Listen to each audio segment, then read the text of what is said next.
What? Who? What? Where am I? Oh, now I remember. Nobunaga's Ambition is a strategy game from Koei Tecmo, the guys behind Dynasty Warriors. As if you need to be told that. Hello, not Salsal. If you'll excuse me, I never completed this game. I never succeeded in unifying Japan. The game gets really tedious really quickly. Where to even start? The game takes place in the Warring States era of Japan.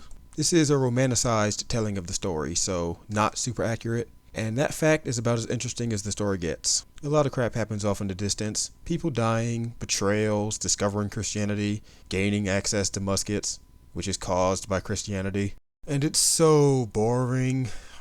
I cannot care less what some dude on the other side of the map is doing with his son or cousin or whoever. It's just a bunch of people I don't know doing random shit that pretty much doesn't affect me at all. The only events that mean anything is Christianity and guns. Once Christianity appears, it slowly spreads across Japan, unlocking new buildings, and muskets give you a new skill to use in battle. That's it. I literally cannot remember anything else. Now about the gameplay. The whole point of the game is to unify Japan. You can pick any clan on the map to play with, or you can make up your own clan in an empty space. You can upgrade your towns and castles by using labor points, which are given to you at the start of each turn based on how many castles you control, dooming smaller clans to failure from the start. The buildings are the bare minimum you would expect from this sort of game. Farms, mines, walls, you get the idea.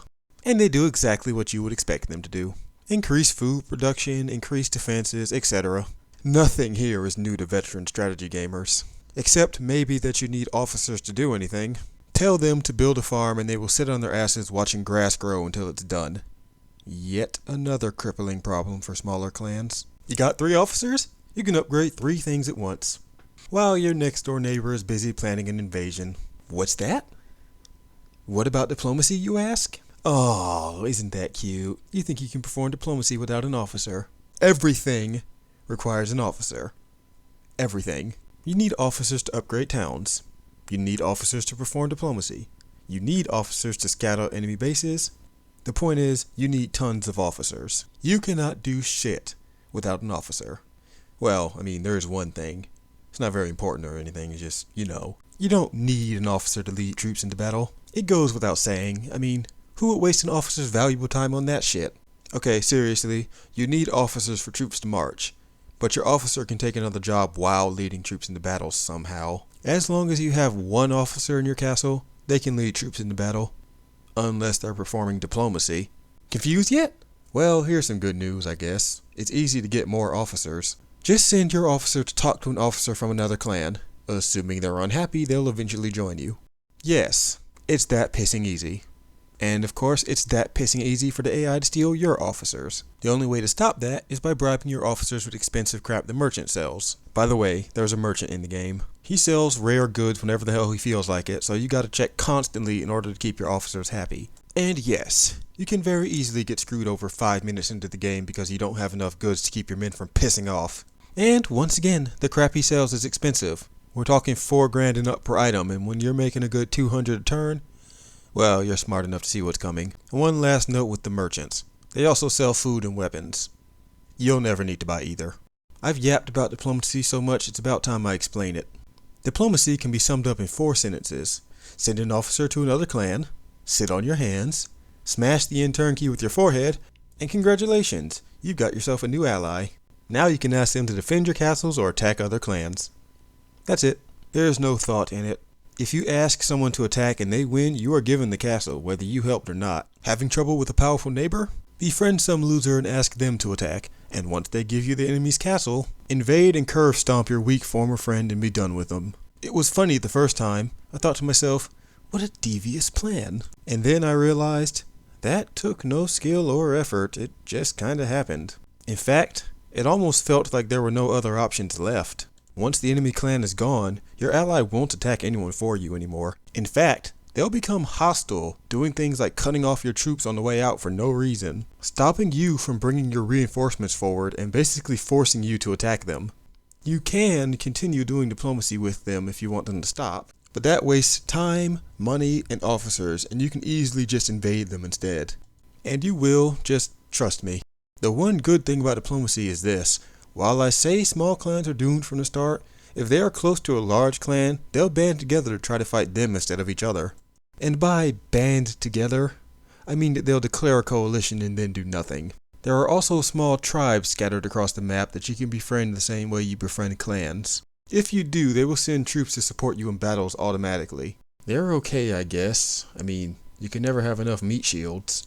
You can also use tribes to add population to your castles. I prefer keeping meat shields. One last note, you can also perform diplomacy with the Imperial Court. It is a gloriously expensive waste of time, so don't bother with it. Now, the battles. God, is there really this little to talk about? Let's see here. You can buy things to give to your officers. You need labor points and officers to do anything. Troops aren't trained. Oh hey, something I missed. You do not train troops. At all. Troops refill automatically at your castles. You also do not need to worry about supplies. Every town under your control draws from a pool of resources. If you have 80,000 food, every castle has 80,000 until someone marches, and you are automatically resupplied when you cross over allied castles. Okay, now battles. Battles happen when your army encounters an enemy army on the map. Battles take place in real time, and units moving towards the battle will appear as reinforcements if it doesn't end shortly. That would be awesome if the battles were fun. They are not. The battles here are so simplistic it hurts. Every unit, regardless of where they came from, is a ranged and melee unit. They all move at the same speed regardless of size, and they can only fire forward. You can equip units with horses and later on guns, but they don't change the way units behave. They just open up two new options: fire for muskets and charge for horses.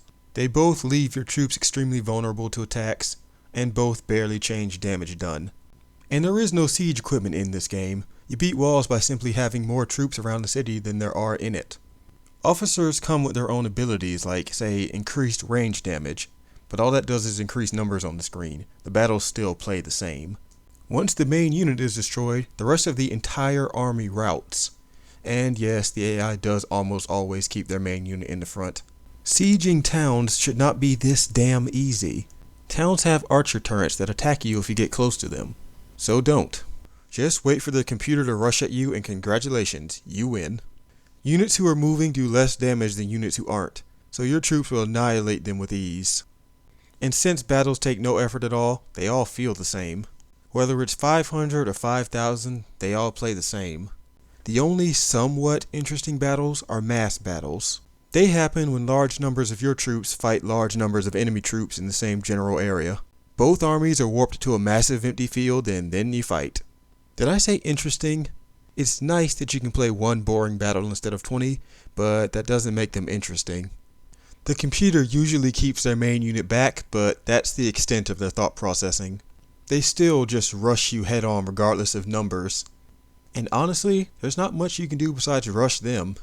Flanking is pointless, troops don't get tired or anything, so keeping units in reserve is pointless. Every unit is the same, so positioning them doesn't matter. Just move your units to theirs and whoever has more troops wins. The battles don't even look interesting. If you zoom in on the fight, you'll see spearmen swing at nothing and archers fire at nothing. At least they aren't mandatory. When units meet on the map, they'll fight without you unless you specifically take control of the battle. Then again, what do you have other than battles in this game? Annoying officers, lame buildings, bad AI. Tack on lame, easy battles and you have the final nail in the coffin. So yeah, if you couldn't already tell, I suggest you skip this game.